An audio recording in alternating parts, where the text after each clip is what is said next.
Bayangkan seseorang yang tersenyum ramah padamu setiap hari. Orang biasa. Bertetangga. Bekerja. Tertawa. Tidak ada yang aneh.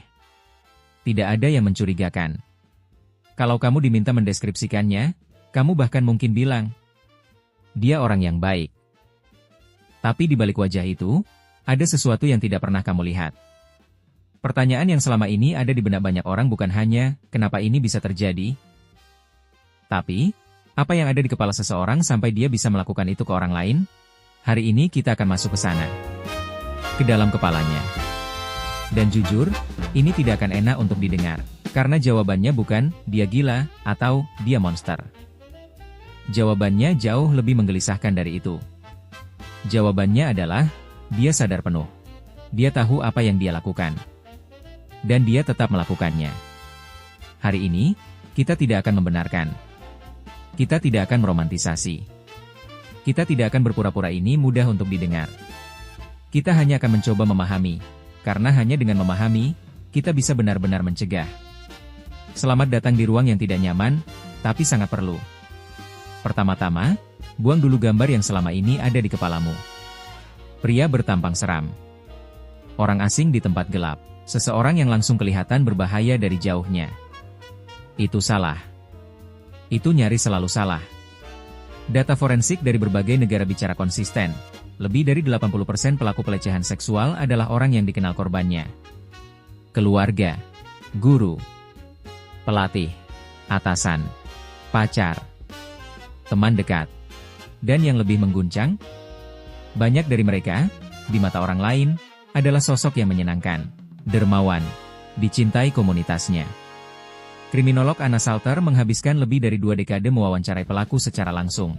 Salah satu temuannya yang paling menggelisahkan, banyak pelaku secara sadar dan terencana membangun reputasi baik mereka, justru sebagai tameng.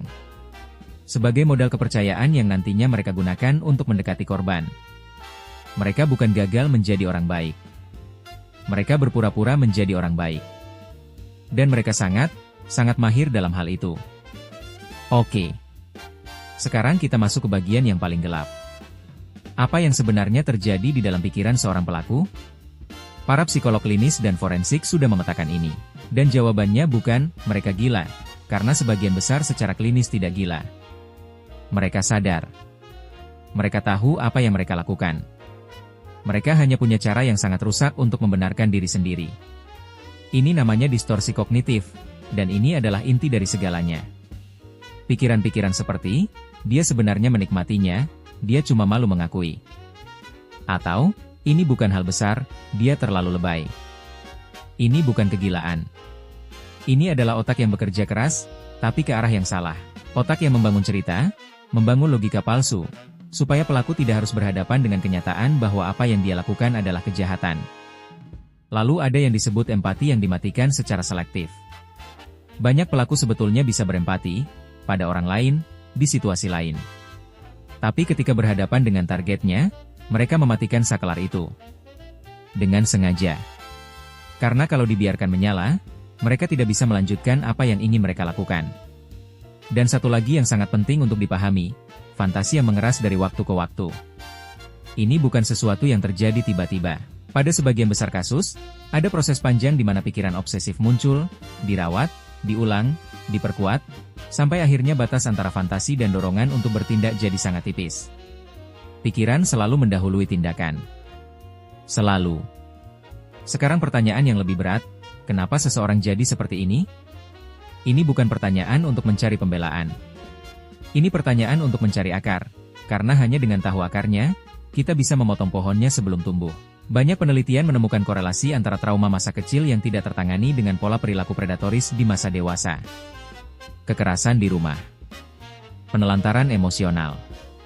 Bahkan, dan ini ironi yang menyakitkan, pengalaman menjadi korban pelecehan itu sendiri. Tapi dengarkan baik-baik, trauma bukan izin. Trauma bukan tiket bebas. Jutaan orang menanggung luka masa kecil yang luar biasa berat, dan mereka tidak menjadi predator. Mereka bangkit. Mereka sembuh. Mereka memilih berbeda. Jadi kalau ada yang bilang, kasihan dia, masa kecilnya susah, itu bukan percakapan yang cukup. Itu bahkan berbahaya kalau digunakan untuk mengalihkan fokus dari korban. Yang juga tidak bisa diabaikan adalah faktor kebutuhan akan kuasa dan kontrol. Bagi banyak pelaku, ini bukan tentang seks semata. Ini tentang dominasi. Tentang perasaan bisa mengendalikan orang lain sepenuhnya. Dan yang paling sering kita malas bicarakan, budaya dan lingkungan yang membiarkan. Lelucon pelecehan yang dianggap lucu. Komentar tentang penampilan yang dinormalisasi. Baper, sebagai kata yang dilempar ke korban yang berani bersuara. Sistem yang lebih sering mempertanyakan korban daripada pelaku.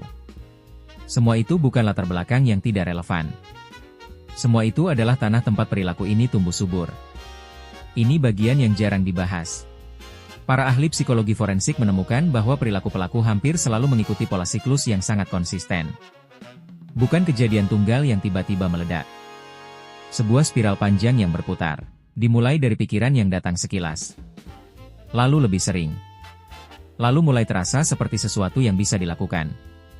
Kemudian masuk fase yang disebut grooming. Dan ini adalah bagian yang paling dingin, paling terencana. Pelaku secara sistematis membangun kepercayaan. Dengan korban. Dengan keluarganya. Dengan lingkungan sekitarnya. Mereka menciptakan situasi di mana mereka punya akses, punya pengaruh, dan tidak ada yang curiga. Grooming bisa berlangsung berbulan-bulan. Bahkan bertahun-tahun. Setelah tindakan terjadi, biasanya ada periode penyesalan. Janji pada diri sendiri. Mungkin bahkan rasa jijik pada diri sendiri. Tapi kemudian, siklus itu berputar lagi. Kenapa ini penting? Karena siklus ini bisa diinterupsi. Di setiap tahapan awal, ada jendela. Ada celah. Dan kalau kita tahu cara membacanya, kita bisa masuk ke celah itu sebelum ada yang jadi korban. Berhenti menunggu pelaku tampak seperti pelaku. Berhenti mengajarkan anak-anak untuk hanya takut pada orang asing. Sementara statistik dengan keras bicara bahwa ancaman paling nyata justru datang dari lingkaran terdekat.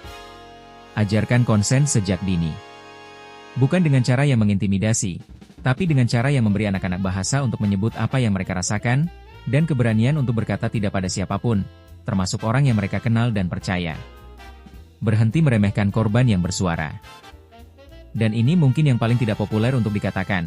Sistem hukum dan pemulihan yang hanya berfokus pada hukuman tanpa pemulihan psikologis pelaku tidak akan memutus siklus ini. Bukan karena pelaku lebih penting dari korban, tapi karena pelaku yang keluar dari penjara tanpa perubahan nyata adalah pelaku yang berpotensi membuat korban baru. Kita perlu lebih marah.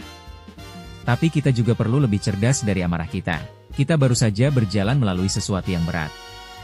Tapi kamu tidak menontonnya karena kamu ingin merasa nyaman, kan? Kamu menontonnya karena kamu ingin mengerti. Karena kamu peduli. Karena di suatu tempat, di benak kamu, ada keyakinan bahwa memahami kegelapan adalah cara pertama untuk melawannya. Kegelapan yang tidak pernah kita pahami adalah kegelapan yang terus berulang. Jangan biarkan itu terus berulang.